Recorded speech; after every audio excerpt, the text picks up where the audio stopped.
Halo teman-teman semuanya, kembali lagi dengan saya Fikri Ridho. Seperti biasa saya akan mereaction soal sepak bola Indonesia dan juga tanggapan dan komentar dari netizen Indonesia soal persepak bolaan tanah air. Jadi seperti apa tanggapan mereka, mari kita simak sama-sama.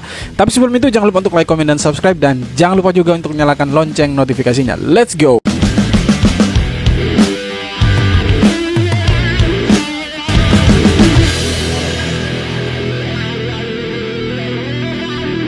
DPR kritik naturalisasi, katanya 60% aja, nggak boleh lebih, 40% lokal. Ini salahnya kalau pemain itu dianggap asing ya. Padahal mereka itu keturunan Indonesia, orang tuanya itu betul. orang Indonesia, punya anak main di sepak bola Eropa gitu. Jadi jangan anggap mereka tuh orang asing, Pak.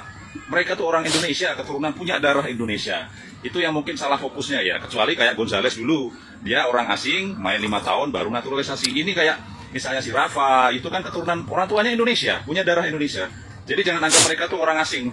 Pak Nababan ya, tolong jangan anggap mereka tuh orang asing. Mereka adalah Indonesia, berdarah Indonesia, jadi berhak membela timnas Indonesia. Tetap maju terus timnas ya, semangat. Nah, dia tidak pikir statementnya dia itu melukai hati para pemain diaspora. Kalau mereka tidak merasa sakit hati, mungkin orang tua mereka, saudara-saudara mereka pasti berpikir, oh berarti kita di sini tidak dianggap. Rugi dong. Kenapa kita capek-capek bawa kita punya anak untuk bela Indonesia, sedangkan orang tua mereka, saudara-saudara mereka punya keinginan yang kuat supaya para pemain ini itu membela Indonesia, karena mereka tahu mereka ini orang Indonesia. Lalu kita mulai membeda-bedakan begitu, dan kita meminta bahwa 60% harus pemain lokal dan hanya 40% pemain naturalisasi atau diaspora. Memangnya ini fee proyek? Ini bukan fee proyek yang harus dibagi 60-40%, bos. Ini sepak bola. Tidak ada urusan dengan pemain naturalisasi harus 60% atau lokal 40%. Tidak ada seperti itu.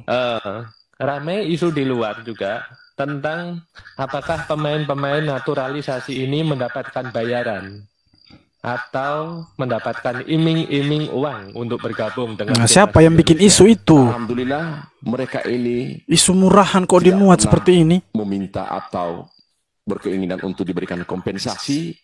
Dan kebetulan juga tim kita yang datang berkunjung ke Belanda langsung mendatangi orang tuanya.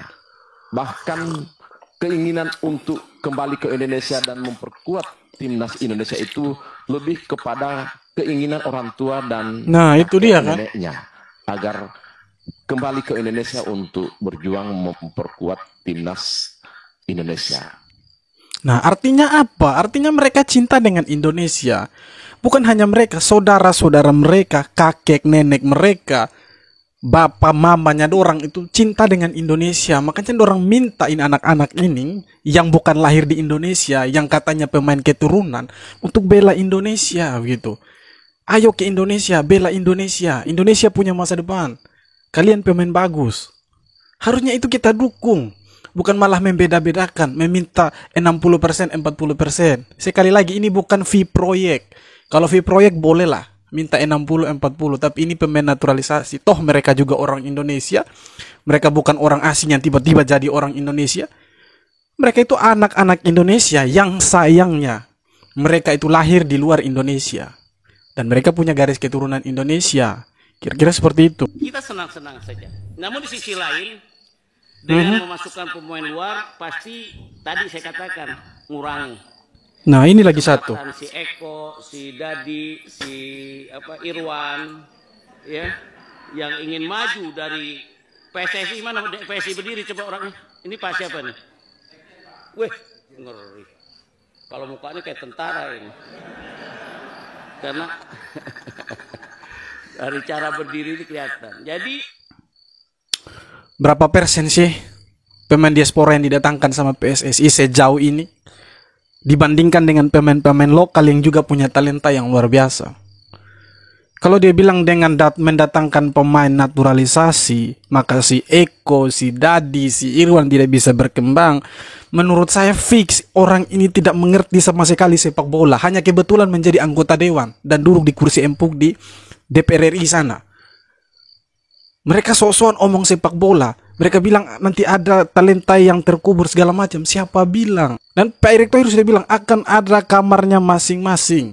Pembinaan usia dini, Liga Wanita, Liga 1 Indonesia, timnas Indonesia. Itu semua ada pos-posnya masing-masing. Tetapi apa yang harus didahulukan? Harus ada yang diprioritaskan dong. Yang diprioritaskan sekarang itu timnas Indonesia. Nah, permintaan dari masyarakat itu tinggi sekali. Nah, permintaan tinggi sekali tetapi tidak didukung dengan pemain-pemain yang berkualitas. Maka didatangkanlah para pemain diaspora ini untuk mendongkrak kualitas dari timnas Indonesia. Nah, ini yang tidak sampai pemahaman mereka ke sana. Mereka hanya menyangkut pautkan antara politik dengan sepak bola. Yang seharusnya politik itu merusak sepak bola. Di mana-mana kalau politik sudah masuk ke sepak bola akan rusak dan hancur. Apalagi sekelas timnas, hancurlah timnas kita. Tidak akan pernah berkembang, percaya aja. Tidak akan pernah berkembang kalau para politikus ini yang tidak mengerti sepak bola tiba-tiba jago berbicara bola. Apa maksud dan tujuan mereka? Pasti ada. Tidak mungkin tidak ada. Apalagi mereka wakil rakyat, pasti ada dong yang diwakilkan di situ gitu kan. Ada suara-suara sumbang yang mereka sengaja untuk menyuarakan. Kalau tidak kan tidak mungkin keluar narasi-narasi seperti ini. Kan omong kosong. Siapa bilang dengan datangnya para pemain diaspora ini akan merusak atau menenggelamkan, menguburkan bakat-bakat lokal? Tidak. Saya rasa tidak. Karena kalau kita lihat dari usia-usia dini, pos-posnya sudah ada. Usia 14, usia 15. Itu diisi para pemain lokal semua kok. Pelatihnya juga pelatih lokal, bukan pelatih dari luar. Hanya memang fokus utamanya itu di timnas utama, timnas senior. Karena permintaan dari masyarakat, tuntutannya itu tinggi sekali gitu. Makanya datanglah pemain-pemain diaspora ini untuk mengangkat performa Indonesia. Harusnya kita bersyukur, bukan malah mengeluh dan mengkritik omong kosong banyak. Komisi 10 DPR RI memutuskan menyetujui. Nah, Komisi 10 sudah menyetujui naturalisasi dari Kelvin Verdong dan juga Jens Ravens ya. Tinggal mungkin adalah proses tanda tangan dari Ketua DPR dan juga ambil sumpah ya. Sudah itu perpindahan kewarganegaraan dan bisalah Kelvin Verdong untuk memperkuat tim nasional Indonesia beserta juga Jens Ravens. Ya, cuman aku mau soroti ya, di mana salah satu anggota Komisi 3 DPR Pak. Agak lucu juga sih sebenarnya mereka ini. Harus 60%. Para anggota dewan ini yang tiba-tiba jadi melek sepak bola. Itu sendiri kayaknya nggak perlu ya Pak Putra mengomentari sampai ke situ, karena mau gimana pun itu adalah ranahnya pelatih ya. Iya, betul itu. Sudah dipercayakan kepada pelatih, ya biar pelatih Sintayong memilih siapa yang terbaik untuk timnas. Pokoknya mereka adalah pemain tim nasional gitu loh. Jadi urgensinya apa gitu? Menurutku ya Komisi 3 fokus aja untuk penanganan yang perlu dilakukan. Contohnya kan kayak tahun 2016 itu ketika penanganan Bapak Archandra Tahar yang diduga punya kewarganegaraan Amerika bisa kok jadi menteri gitu. Betul. Urus saja politik tuh. Kenapa harus capek-capek urus bola? Kan begitu. Warga negara Rohingya yang menghilang dari kamp pengungsian di Aceh. Nah itu kan ranah Komisi 3. Itu aja yang dibahas gitu. Nggak perlu lah sampai ke komposisi pemain timnas. Itu sepenuhnya adalah hak dari pelatih Sintayong. Salam sepak bola Indonesia. Nah yang minta-minta begitu secara tidak langsung mereka tuh sudah intervensi. Kan mereka bilang begini. Dia bilang begini. Saya minta 60% itu pemain lokal dan 40% pemain naturalisasi atau pemain diaspora. Artinya kan dia sudah intervensi. Haknya pelatih. Yang tahu kondisi di lapangan dan kondisi pemain itu pelatih, bukan anggota DPR.